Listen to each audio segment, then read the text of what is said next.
मैं जिस दिन का न्यूजीलैंड दे विच आया ना सज्जणों, तो मैं इत्थे पंजाबियों की तरक्की, पंजाबियों का समाजिक ढांचा, पंजाबी प्रति सभ्याचार प्रति अपनी कम्यूनिटी प्रति जिहड़ा फिक्र आ वेख के बड़ा आनंदित होना, बड़ा स्वाद आउंदा है। मेरे नाल बाई नवतेज है, ये 3 पीढ़ियां तो इत्थे आ, चौथी पीढ़ी इन्हां दी इत्थे चल पई आ। ये न्यूजीलैंड दे जम्मे जाए आ। इस वक्त न्यूजीलैंड दे विच MP दी इलैक्शन भी लड़ रहे आ।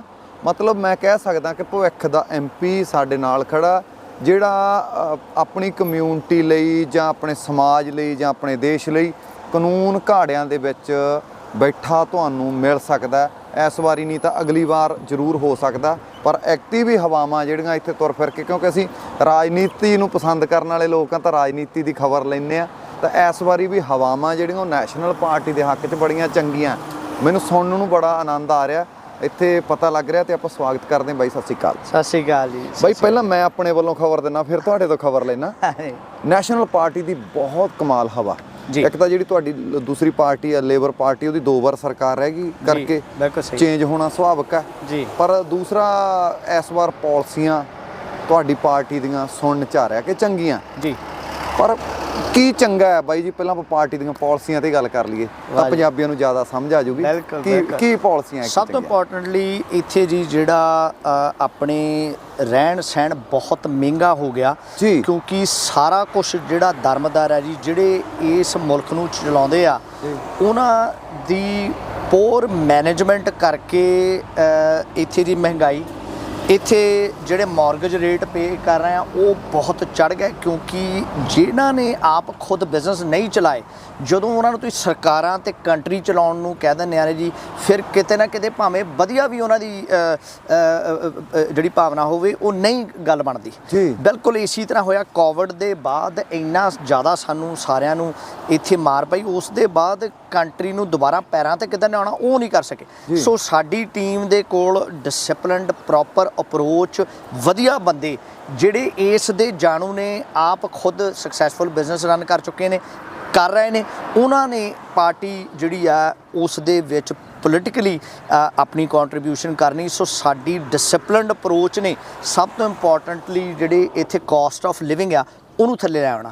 ਲਾਅ ਐਂਡ ਆਰਡਰ ਸਭ ਤੋਂ ਵੱਧ ਜੀ ਸਾਡੇ ਲੋਕ ਜਿਹੜੇ ਇੱਥੇ ਇਸ ਦਾ ਸ਼ਿਕਾਰ ਹੋਇਆ, ਜਿੱਥੇ ਕਿ ਰੇਡਾਂ ਰੈਮ ਰੇਡਾਂ ਲੋਕੀ ਆ ਕੇ ਭੰਨ ਤੋੜ ਕਰਕੇ ਸਾਡੀਆਂ ਸ਼ਾਪਾਂ ਲੁੱਟ ਰਿਹਾ, ਉਸ ਨੂੰ ਲੈ ਕੇ ਜਿਹੜਾ ਬੰਦਾ ਲੁੱਟਣ ਆਉਂਦਾ ਜੀ, ਅਸੀਂ ਕਲੀਅਰ ਹੀ ਕਹਿ ਦਿੱਤਾ ਕਿ ਇਸ ਨਾਲ ਕੋਈ ਰਿਆਇਤ ਨਹੀਂ, ਸਖਤ ਕਾਨੂੰਨ ਦੀ ਜ਼ਰੂਰਤ ਆ। 16-17 ਸਾਲ ਦੇ ਮੁੰਡੇ ਲਗਾਤਾਰ ਜੀ ਜਿਹੜੇ ਆ ਰਹੇ ਆ, ਅਸੀਂ ਇਹ ਮੰਨਦੇ ਹਾਂ ਕਿ ਉਹਨਾਂ ਨੂੰ ਬੜੀ ਗਿਣੀ ਮਿੱਥੀ ਤਰੀਕੇ ਦੇ ਨਾਲ ਭੇਜਿਆ ਜਾ ਰਿਹਾ।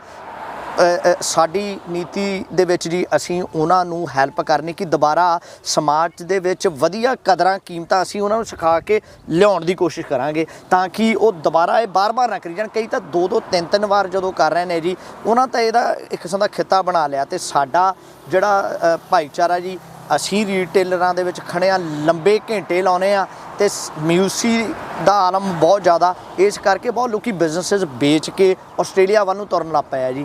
ਅਸੀਂ ਨਹੀਂ ਚਾਹੁੰਦੇ ਕਿ ਸਾਡਾ ਇੱਥੇ ਜਿਹੜਾ ਮਿਹਨਤੀ ਸਾਡਾ ਭਾਈਚਾਰਾ, ਹੁਣੀ ਤਾਂ ਪੁੱਠ ਵੱਜੀ ਸਾਡੀ ਇੰਨੇ ਚਿਰਾਂ ਬਾਅਦ ਚੋਂ, ਇਸ ਕਰਕੇ ਅਸੀਂ ਚਾਹੁੰਦੇ ਕਿ ਉਹ ਇੱਥੇ ਰਹਿਣ।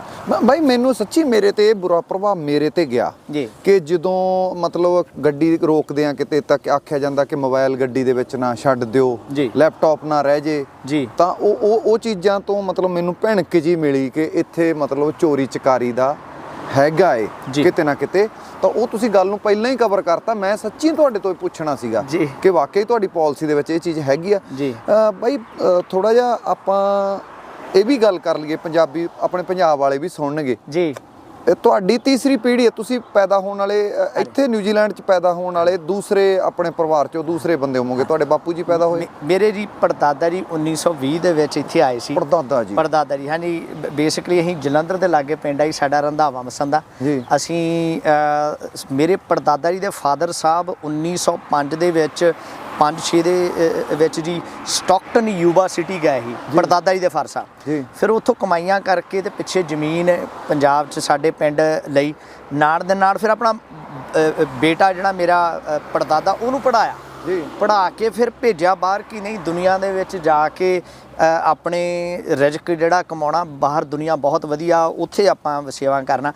ਉਹਨਾਂ ਦੀ ਫਲਾਈਟ ਇੱਕ ਕਿਸਮ ਦੀ ਜਹਾਜ਼ਾਂ 'ਚ ਆਉਂਦੇ ਸੀ, ਸਮੁੰਦਰੀ ਜਹਾਜ਼ਾਂ 'ਚ 6-6 ਮਹੀਨੇ ਲੱਗਦੇ ਸੀ। ਜਾਣਾ ਕੈਨੇਡਾ ਹੀ, ਲੇਕਿਨ ਉੱਥੇ ਆ ਕਾਮਾਗਾਟਾ ਮਾਰੂ ਦਾ ਜਿਹੜਾ ਸਾਰਾ ਸੀਗਾ ਉਹਦੇ ਕਰਕੇ ਸਭ ਕੁਝ ਰੁਕ ਗਿਆ ਤੇ ਫਿਰ ਇੱਕੋ ਹੀ ਪਾਸੇ ਨੂੰ ਜਿਹੜੇ ਜਹਾਜ਼ ਆ ਰਹੇ ਸੀ ਆਸਟ੍ਰੇਲੀਆ ਤੇ ਨਿਊਜ਼ੀਲੈਂਡ ਵਾਲੇ ਪਾਸੇ ਨੂੰ। ਸੋ ਇਦਾਂ ਜੀ ਸਾਡੇ ਬਜ਼ੁਰਗ ਇੱਥੇ ਆ ਗਿਆ।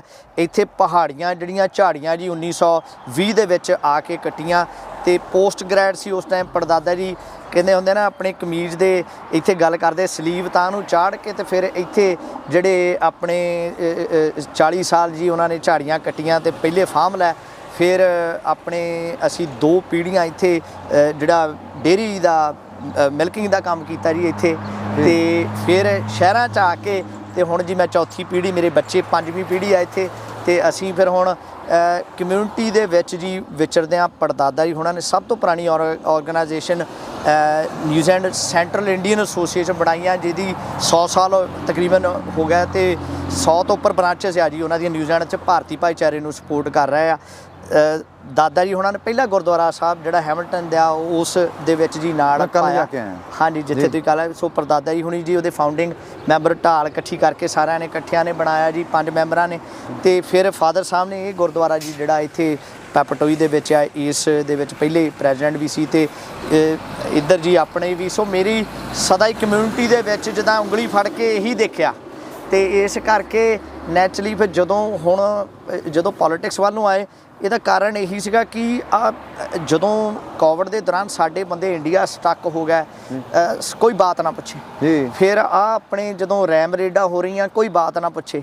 ਫਿਰ ਗੱਲ ਆਈ ਕਿ ਸਾਡਾ ਅਸੀਂ ਇੱਥੇ ਸਭ ਕੁਝ ਕੰਟਰੀਬਿਊਟ ਕਰਦੇ ਹਾਂ, ਟੈਕਸ ਦਿੰਦੇ ਹਾਂ, ਇਸ ਮੁਲਕ ਦੇ ਵਿੱਚ ਵਧੀਆ ਸਿਟੀਜ਼ਨ ਦੇ ਤੌਰ ਤੇ ਵਿਚਰਦੇ ਹਾਂ ਤੇ ਫਿਰ ਸਾਡੀ ਪੁੱਛਗਿੱਛ ਤਾਂ ਹੈ ਨਹੀਂ। ਫਿਰ ਇਸ ਕਰਕੇ ਮੈਂ ਜੀ ਪਰਿਵਾਰ ਦੇ ਪੱਖੋਂ ਫਾਦਰ ਸਾਹਿਬ ਨੇ ਸਾਰਿਆਂ ਨੇ ਪਰਿਵਾਰ ਦੀ ਸਪੋਰਟ ਨਾਲ, ਕਮਿਊਨਿਟੀ ਦੀ ਸਪੋਰਟ ਨਾਲ ਫਿਰ ਇਹ ਡਿਸਾਈਡ ਕੀਤਾ ਕਿ ਨਹੀਂ, ਜਿਸ ਟੇਬਲ ਤੇ ਡਿਸੀਜਨ ਬਣਦੇ ਆ ਉੱਥੇ ਆ ਕੇ ਆਪਾਂ ਜਦ ਤੱਕ ਯੋਗਦਾਨ ਨਹੀਂ ਪਾਇਆ ਬਾਕੀ ਸਭ ਕੁਝ ਹੋਣਾ ਆ।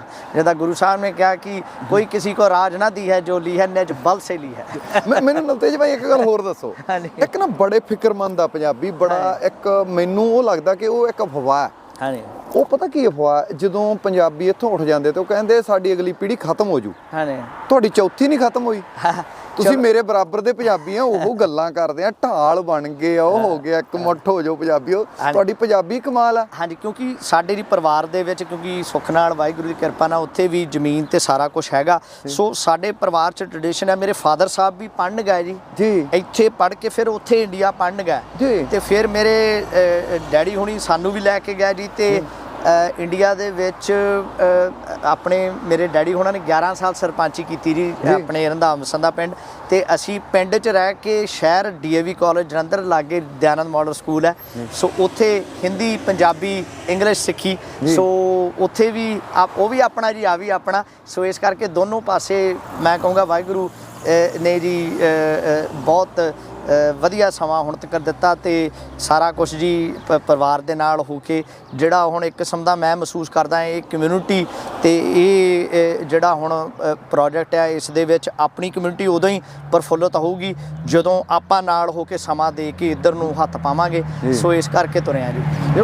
ਬਾਈ ਮੈਨੂੰ ਇੱਕ ਤਾਂ ਤੁਹਾਡੇ ਤੋਂ ਇਹ ਖੁਸ਼ੀ ਹੋ ਰਹੀ ਹੈ ਕਿ ਜੇ ਤੁਸੀਂ ਚੌਥੀ ਪੀੜ੍ਹੀ ਜੰਮਣ ਵਾਲੀ ਇੱਥੇ ਹੋ ਕੇ ਨਹੀਂ ਪੰਜਾਬੀ ਬੋਲੀ, ਪਹਿਰਾਵਾ, ਪਿੰਡਾਂ ਵਾਲੀ ਗੱਲਬਾਤ ਨਹੀਂ ਗਵਾਈ ਹੈ ਨਾ, ਜੋ ਪੰਜਾਬੀਆਂ ਵਾਲੀ ਤਸਵੀਰ ਨਹੀਂ ਤੁਹਾਡੀ ਗੱਲ ਦੇ ਵਿੱਚ ਉਹ ਝਲਕਦੀ ਆ ਕਿ ਪੰਜਾਬੀ ਖੂਨ ਤਾਂ ਪੰਜਾਬੀ ਹੈ, ਕਿਤੇ ਪੈਦਾ ਹੋ ਜੇ ਪੰਜਾਬੀ ਹੀ ਰਹਿੰਦਾ।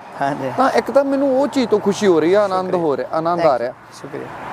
ਦੂਸਰਾ ਮਤਲਬ ਕਿਤੇ ਨਾ ਕਿਤੇ ਸਾਡਾ ਇੱਥੇ ਹੁਣ ਮਤਲਬ ਯੂਨਿਟੀ ਬਣ ਗਈ ਆ। ਅਸੀਂ 5% ਦੇ ਨੇੜੇ ਤੇੜ ਹੋ ਚੱਲੇ ਆ ਇੱਥੇ। ਬਿਲਕੁਲ। ਤਾਂ ਅਸੀਂ ਕਾਨੂੰਨ ਘਾੜਿਆਂ ਦੇ ਵਿੱਚ ਸਾਡਾ ਭਰਾ ਬੈਂਚ ਥਪਥਪਾਉਂਦਾ ਸਾਨੂੰ ਜਦੋਂ ਕਿਤੇ ਵੀਡੀਓ ਮਿਲੂਗੀ ਤਾਂ ਆਨੰਦ ਆਇਆ ਕਰੂਗਾ। ਤੇ ਬਾਈ ਕਿਹੜੇ ਇਲਾਕੇ ਤੋਂ ਕਿਹੜੇ ਤੋਂ ਚੋਣ ਲੜ ਰਹੇ ਆ? ਅਸੀਂ ਜੀ ਇੱਥੋਂ ਜਿੱਥੇ ਆਪਾਂ ਖੜੇ ਆ ਪਾਪਟੋਈ ਤੋਂ ਹੀ ਲੜ ਰਹੇ ਆ। ਇਸ ਇਲਾਕੇ ਤੋਂ ਓਟਾਹੂ ਅੱਗੇ ਆ ਜੀ, ਇੱਧਰਲੇ ਪਾਸੇ ਓਟਾਰਾ ਆ ਤੇ ਅੱਗੇ ਪੈਨਮਿਓਰ ਆ। ਇਹ ਜਿਹਦਾ ਇਲਾਕਾ ਕਾਫੀ ਵੱਡਾ ਜੀ, ਸਭ ਤੋਂ ਵੱਧ ਪੰਜਾਬੀਆਂ ਦੀ ਵਸੋਂ ਇੱਥੇ ਆਪਾਂ ਹੈਗੀ ਆ। ਸੋ ਪੰਜਾਬੀ ਗੜ੍ਹ ਹੈ ਜੀ। ਜਿੱਦਾਂ ਤੁਸੀਂ ਕੈਨੇਡਾ ਜਾਂਦੇ ਆ, ਬਰੈਂਪਟਨ ਦੇ ਵਿੱਚ ਪੰਜਾਬੀਆਂ ਦਾ ਗੜ੍ਹ ਹੈ, ਸਰੀ ਦੇ ਵਿੱਚ ਗੜ੍ਹ ਹੈ, ਇੱਦਾਂ ਹੀ ਪਾਪਾਟੋਈ 'ਚ ਪੰਜਾਬੀਆਂ ਦਾ ਗੜ੍ਹ ਹੈ। ਸੋ ਇੱਥੋਂ ਜੀ ਆਪਾਂ ਚੱਲ ਕੇ ਇਹ ਇਲਾਕਾ ਬਹੁਤ ਵੱਡਾ ਜੀ, ਗਾਂ ਓਟਾਹੂ ਤੇ ਫਿਰ ਜਿੱਦਾਂ ਮੈਂ ਤੁਹਾਨੂੰ ਦੱਸਿਆ ਪੈਨਮਿਊਰ ਦਾ ਇਲਾਕਾ। ਸੋ ਇੱਥੇ ਪੰਜਾਬੀ ਗੋਰੇ ਵੀ ਆ, ਪੈਸੀਫਿਕ ਆਈਲੈਂਡਰ ਜਿਹੜੇ ਟਾਪੂਆਂ ਤੋਂ ਆਏ ਲੋਕ, ਮੌਰੀ ਇੱਥੇ ਦੇ ਪਿਛੰਦੇ ਸਾਰੇ, ਚਾਈਨੀਜ਼ ਸਾਰੇ ਆ ਜੀ ਇੱਥੇ। ਬਾਈ ਜਿਵੇਂ ਆਪਣੇ ਕੰਪੇਨ ਹੁੰਦੀ ਆ, ਹਾਂਜੀ, ਆਪਾਂ ਰੈਲੀਆਂ ਕਰਦੇ ਆ, ਉਹ ਕਰਦੇ ਆ, ਇੱਥੋਂ ਦੀ ਕੰਪੇਨ ਦਾ ਮਤਲਬ ਤਾਕਤ ਕੀ ਆ? ਮਤਲਬ ਇੱਥੇ ਕੰਪੇਨ ਕਿਵੇਂ ਕਰਦੇ ਆ ਤੁਸੀਂ? ਬਿਲਕੁਲ, ਮੈਂ ਤੁਹਾਨੂੰ ਬੜੀ ਇੰਟਰਸਟਿੰਗ ਗੱਲ ਦੱਸਦਾ ਜੀ ਕਿ ਪਿਛਲੇ 3 ਦਿਨ ਹੋਏ ਤੇ ਮੈਂ ਸਾਈਨ ਲਾ ਰਿਹਾ ਸੀਗਾ ਆਪ, ਤੇ ਨਾਲ ਇੱਕ ਮੇਰੇ ਸੀਗਾ ਤੇ ਬਜ਼ੁਰਗ ਇੰਡੀਆ ਤੋਂ ਨਵੇਂ ਆਏ ਸੀ, ਉਹ ਲਾਗੇ ਦੀ ਲੰਘ ਕੇ ਕਹਿੰਦੇ ਪੁੱਤ ਇਹ ਕਿੱਥੋਂ ਖੜੇ ਹੋ ਰਿਹਾ? ਮੈਂ ਕਹਿੰਦੀ ਮੈਂ ਹੀ ਆ ਇਹੋ, ਤੇ ਮੈਂ ਇਹ ਤੋਂ ਖੜੇ ਹੋ ਰਿਹਾ। ਉਹ ਕਹਿੰਦੇ ਤੁਸੀਂ ਆਪ ਹੀ ਸਾਈਨ ਲੈਣ। ਮੈਂ ਕਿਹਾ ਬਾਬਾ ਜੀ ਇੱਥੇ ਇੱਦਾਂ ਹੀ ਆ, ਇੱਥੇ ਸਭ ਕੁਝ ਤੁਸੀਂ ਆਪ ਹੀ ਕਰਦੇ ਆ। ਤੇ ਉਹ ਨਾਲ ਆਪਣੇ ਉਹਨਾਂ ਦੇ ਵਾਈਫ ਸੀਗੇ, ਉਹਨਾਂ ਨੂੰ ਲੈਂਦਿਆਂ ਗੁਰਦੁਆਰਾ ਸਾਹਿਬ ਜਾ ਰਹੇ ਸੀ, ਤੇ ਕਹਿੰਦੇ ਇਸੇ ਕਰਕੇ ਇਹਨਾਂ ਮੁਲਕਾਂ 'ਚ ਆਪਣੇ ਕਹਿੰਦੇ ਹੁੰਦੇ ਆਪਾਂ ਆ ਕੇ ਸੈਟਲ ਹੁੰਨੇ ਆ। ਸੋ ਇਹਦੇ ਵਿੱਚ ਮੈਂ ਜਿਹੜੀ ਗੱਲ ਕਰਦੇ ਜੀ ਕੈਂਪੇਨ ਦਾ, ਇਹਦਾ ਜਿਹੜਾ ਹਿੱਸਾ ਆ ਉਹਦੇ ਵਿੱਚ ਬੇਸਿਕਲੀ ਤੁਸੀਂ ਸਵੇਰੇ ਜਿੱਦਾਂ ਫਲਾਇਰ ਡ੍ਰੌਪ ਕਰਦੇ ਆ, ਆਪਣੇ ਬਾਰੇ ਜਾਣਕਾਰੀ ਲੈਟਰ ਬਾਕਸਾਂ 'ਚ ਪਾਉਂਦੇ ਆ, ਫਿਰ ਤੁਸੀਂ ਸ਼ਾਮ ਨੂੰ ਆ ਕੇ ਉੱਥੇ ਡੋਰ ਨੌਕ ਕਰਦੇ ਆ। ਤੁਸੀਂ ਕਹਿੰਦੇ ਆ ਕਿ ਬਈ ਤੁਸੀਂ ਮੇਰਾ ਦੇਖਿਆ ਸੀਗਾ ਲੈਟਰ, ਮੈਂ ਇੱਥੇ ਆਇਆ। ਸੋ ਤੁਸੀਂ ਡੋਰ ਟੂ ਡੋਰ ਜਾਂਦੇ ਆ, ਫਿਰ ਤੁਸੀਂ ਜੀ ਇਕੱਠ ਜਿੱਥੇ ਹੁੰਦੇ ਉੱਥੇ ਥੋੜ੍ਹਾ ਜਾਂਦੇ ਆ, ਲੋਕਾਂ ਨੂੰ, ਬਿਜ਼ਨਸਿਸ ਨੂੰ ਮਿਲਦੇ ਆ। ਪਰ ਇੱਥੇ ਬਹੁਤ ਜ਼ਿਆਦਾ ਤੁਸੀਂ ਖੁਦ ਆਪ ਜਾ ਕੇ ਜੀ ਮਿਲਦੇ ਆ, ਨਾ ਕਿ ਤੁਸੀਂ ਵੱਡੀਆਂ ਇੱਥੇ ਰੈਲੀਆਂ। ਲੋਕੀ ਰੈਲੀਆਂ 'ਚ ਨਹੀਂ ਜੀ ਇੱਥੇ ਆਉਂਦੇ, ਬਹੁਤ ਇੱਥੇ ਲੋਕਾਂ ਦੇ ਘਰਾਂ 'ਚ ਦਰ 'ਤੇ ਜਾ ਕੇ ਤੁਸੀਂ ਬਾਰ-ਬਾਰ ਦੱਸਣਾ ਕਿ ਕਿਉਂ ਤੁਸੀਂ ਯੋਗ ਉਮੀਦਵਾਰ ਆ, ਜੋ ਕਿ ਇਸ ਮੁਲਕ ਦੀ ਬਰਕਤ ਹੈ। ਤੁਹਾਨੂੰ ਅਲੱਗ-ਅਲੱਗ ਲੋਕੀ ਫਿਰ ਘਰ ਦੇ ਦਰ ਦੇ ਉੱਤੇ ਬੰਦਾ ਦੱਸਦਾ ਵੀ ਕਿ ਮੇਰੇ ਨਾਲ ਕੀ ਪ੍ਰੋਬਲਮ ਹੈ, ਮੈਂ ਤੈਨੂੰ ਸਪੋਰਟ ਕਰਨੀ ਹੈ। ਨਹੀਂ, ਇੱਥੇ ਬੜੇ ਇਮਾਨਦਾਰ ਲੋਕ ਆ ਜੀ। ਇੱਕਦਮ ਤੁਸੀਂ ਜਾਂਦੇ ਹੋ, ਕਹਿੰਦੇ ਨਹੀਂ ਬਾਈ ਅਸੀਂ ਇਸ ਪਾਰਟੀ ਦੇ ਨਾਲ ਨਹੀਂ, ਹਾਂਜੀ ਅਸੀਂ ਤੁਹਾਨੂੰ ਸਪੋਰਟ ਕਰਾਂਗੇ।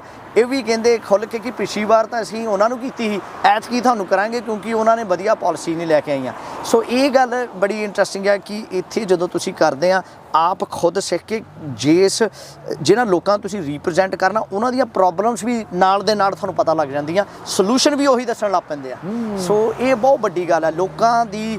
ਇੱਥੇ ਜਿੱਦਾਂ ਡੈਮੋਕ੍ਰੇਸੀ ਜਿਹੜੀ ਆ ਤੁਹਾਨੂੰ ਖੁਦ ਬਹੁਤ ਕੁਝ ਸਿਖਾ ਜਾਂਦੀ ਆ। ਸੋ ਇਸ ਕਰਕੇ ਕੈਂਪੇਨ ਦੇ ਵਿੱਚ ਇਹ ਬਹੁਤ ਵੱਡਾ ਜੀ ਰਹਿੰਦਾ। ਬਾਈ ਜੀ ਤੁਸੀਂ ਕਬੱਡੀ ਵੀ, ਹਰਜੀਤ ਹੋਣਾ ਵੇਲੇ ਕਬੱਡੀ ਵੀ ਖੇਡੀ ਆ ਨਾ ਬਾਈ ਹਰਜੀਤ? ਮੈਂ ਉਸ ਸਮੇਂ ਤੋਂ ਬਾਅਦ ਖੇਡੀ ਆ, ਪਰ ਮੈਂ ਉਹਨਾਂ ਦੀ ਕਬੱਡੀ ਜਿਹੜੀ ਦੇਖੀ ਆ ਜੀ, ਨਿਊਜ਼ੀਲੈਂਡ 'ਚ ਮੈਂ ਕਬੱਡੀ ਵੀ ਖੇਡੀ ਆ ਜੀ। ਸਾਡੇ ਬਾਈ ਗੱਗੀ ਲੋਪੋ ਦਾ ਨਾਂ ਲਿਆ ਤੁਸੀਂ, ਮੈਨੂੰ ਬੜਾ ਆਨੰਦ ਆਇਆ, ਸਵਾਦ ਆਇਆ। ਨੈਚੁਰਲੀ ਜੀ ਉਹਨਾਂ ਦੀ ਬੜੀ ਦੇਣ ਆ। 3-4 ਪਿੰਡ ਜਿਹੜੇ ਸੇਖਾਂ ਇੱਥੇ ਦੌਦਰ ਤੇ ਜਿਹੜੇ ਮੈਂ ਕਹੂੰਗਾ ਕਿ ਕਬੱਡੀ ਦੇ ਵਿੱਚ DP ਚੜਿੱਕ ਜਿਹੜੇ ਆ, ਉਹਨਾਂ ਦੀ ਬਹੁਤ ਦੇਣ ਆ ਇਸ ਇਲਾਕੇ ਨੂੰ। ਤੇ ਉਹਨਾਂ ਨੇ ਕਾਲਾ ਗਾਜੀਆਨੇ ਤੋਂ ਲੈ ਕੇ ਜਿਹੜੇ ਮੈਂ ਕਹੂੰਗਾ ਅੱਜ ਦੀ ਡੇਟ ਦੇ ਵਿੱਚ ਤੁਹਾਡੇ ਇਲਾਕੇ ਦੇ ਸਭ ਤੋਂ ਵਧੀਆ ਹੀਰੇ ਜਿਹੜੇ ਆ ਜੀ ਉਹਨਾਂ ਨੇ ਤਿਆਰ ਕਰਕੇ ਦਿੱਤੇ। ਤੇ ਨੈਚੁਰਲੀ ਮੈਨੂੰ ਯਾਦ ਆ ਜੀ ਮੋਗਾ ਆਪਣੇ ਜਿਹੜਾ ਕਾਲਜ ਆ ਉੱਥੇ ਇਹ ਕੱਪ ਹੋਇਆ ਕਰਦੇ ਸੀਗੇ ਸਾਰੇ। ਤੇ ਅਸੀਂ ਜਲੰਧਰ ਤੋਂ ਮੈਂ ਜਦੋਂ ਵੀ ਇੱਥੋਂ ਜਾਣਾ ਤੇ ਬੜਾ ਚਾਹ ਹੁੰਦਾ ਸੀਗਾ ਕਿ ਗੱਡੀ ਦੇ ਵਿੱਚ ਬੈਠ ਕੇ, ਮਰੂਤੀਆਂ ਹੁੰਦੀਆਂ ਸੀਗੀਆਂ 800 cc ਮੈਨੂੰ ਯਾਦ ਆ, ਉਹਨਾਂ ਦੇ ਵਿੱਚ ਬੈਠ ਕੇ ਤੇ ਅਸੀਂ ਫਿਰ ਜਾਣਾ। ਸੜਕਾਂ ਤਕਰੀਬਨ ਟੁੱਟੀਆਂ ਹੁੰਦੀਆਂ ਸੀ ਉਦੋਂ, ਕਦੀ ਪੱਕੀ ਸੜਕ ਹੁੰਦੀ ਸੀ। ਪਰ ਕਬੱਡੀ ਸਭ ਤੋਂ ਵਧੀਆ ਕਬੱਡੀ ਜੀ ਇੱਧਰਲੇ ਇਲਾਕੇ ਦੇ ਵਿੱਚ ਮੈਂ ਦੇਖੀ ਆ। ਤੋ ਇਹ ਬਹੁਤ ਵੱਡੀ ਸਾਨੂੰ ਘਾਟਾ ਅੱਜ ਤੱਕ ਨਹੀਂ ਪੂਰਾ ਹੋ ਸਕਿਆ ਹਰਜੀਤ ਹੋਣਾ ਦਾ। ਸੋ ਨੈਚੁਰਲੀ ਇੱਥੇ ਨਿਊਜ਼ੀਲੈਂਡ ਦੇ ਵਿੱਚ ਵੀ ਕਬੱਡੀ ਜਿਹੜੀ ਆ ਉਸ ਦੇ ਵਿੱਚ ਯੋਗਦਾਨ ਪਾਇਆ। ਇੱਥੇ ਕਬੱਡੀ ਜਿਹੜੀ ਆ ਮੈਂ ਨੈਚੁਰਲੀ ਕਹਾਂ ਬੜੇ ਮੇਰੇ ਤੋਂ ਵਧੀਆ ਪਲੇਅਰ ਇੱਥੇ ਜਿਹੜੇ ਆ ਉਹਨਾਂ ਨੇ ਇਸ ਨੂੰ ਵੀ ਪ੍ਰਫੁੱਲ ਕੀਤਾ, ਉਹਨਾਂ ਦੇ ਨਾਲ ਵੀ ਸਾਥ ਦਿੱਤਾ। ਸੋ ਅੱਜ ਦੀ ਡੇਟ ਦੇ ਵਿੱਚ ਮੈਂ ਕਹੂੰਗਾ ਕਿ ਪੰਜਾਬੀਆਂ ਦਾ ਗੜ੍ਹ ਬਣ ਗਿਆ। ਹਰੇਕ ਪੱਖੋਂ ਆਪਾਂ ਚੜ੍ਹਦੀ ਕਲਾ ਦੇ ਵਿੱਚ ਆ। ਸੋ ਜੇ ਚੜ੍ਹਦੀ ਕਲਾ ਦੇ ਵਿੱਚ ਫਿਰ ਸਾਡਾ ਜਿਹੜੀਆਂ ਜਿੱਦਾਂ ਹੁਣ ਪੇਰੈਂਟ ਕੈਟਾਗਰੀ ਆ ਜੀ, ਮੈਂ ਸਿੰਪਲ ਗੱਲ ਕਰਾਂ, ਉਹਦੇ ਵਿੱਚ ਸਾਡੇ ਬਜ਼ੁਰਗ ਆ ਕੇ ਮੰਨਣ, ਇੱਥੇ ਦੇਖਣ ਕਿ ਅਸੀਂ ਵੀ ਇੱਥੇ ਵਧੀਆ ਘਰਾਂ ਦੇ ਵਿੱਚ, ਉਹਨਾਂ ਦਾ ਵੀ ਹੱਕ ਬਣਦਾ। ਉਹਨਾਂ ਨੇ ਇੰਨੀ ਕਮਾਈ ਕਰਕੇ ਆਪਣੇ ਸੈਕਰੀਫਾਈਸ ਕਰਕੇ ਜੀ ਸਾਨੂੰ ਇੱਧਰ ਭੇਜਿਆ, ਇੱਥੇ ਸਾਨੂੰ ਸਟੈਬਲਿਸ਼ ਹੁੰਦਿਆਂ ਕੋਈ ਕਸਰ ਨਹੀਂ ਛੱਡੀ। ਤੇ ਅਸੀਂ ਵੀ ਕੋਸ਼ਿਸ਼ ਕਰੀਏ ਕਿ ਉਹਨਾਂ ਨੂੰ ਇੱਥੇ ਲੈ ਕੇ ਆਈਏ। ਸੋ ਸਾਡੀ ਪਾਲਿਸੀ 'ਚ ਇੱਧਰ ਨੂੰ ਵੀ ਸਾਡੀ ਕੋਸ਼ਿਸ਼ ਆ। ਇਸ ਕਰਕੇ ਰਾਜਨੀਤੀ ਦੇ ਵਿੱਚ ਆਉਣਾ ਜੀ, ਇਹਦਾ ਹਿੱਸਾ ਬਣਨਾ ਬਹੁਤ ਜ਼ਰੂਰੀ ਹੈ। ਬਾਈ ਮੈਂ ਬਹੁਤ ਚੰਗਾ ਲੱਗਿਆ। ਮੈਂ ਇੱਕ ਲਾਸਟ ਸੁਨੇਹਾ ਕਿ ਪੰਜਾਬੀ ਤੁਹਾਡੀ ਕਿਸ ਤਰ੍ਹਾਂ ਮਦਦ ਕਰ ਸਕਦੇ ਆ? ਜੇ ਕੋਈ ਸੁਣਦਾ ਹੋਵੇ ਤਾਂ ਪੰਜਾਬੀ ਕਿਸ ਤਰ੍ਹਾਂ ਦੀ ਮਦਦ ਕਰ ਸਕਦਾ ਤੁਹਾਡੀ ਪਾਰਟੀ ਦੀ ਜਾਂ ਤੁਹਾਡੀ? ਥੈਂਕ ਯੂ ਜੀ, ਬਹੁਤ ਵਧੀਆ ਸਵਾਲ ਪੁੱਛਿਆ।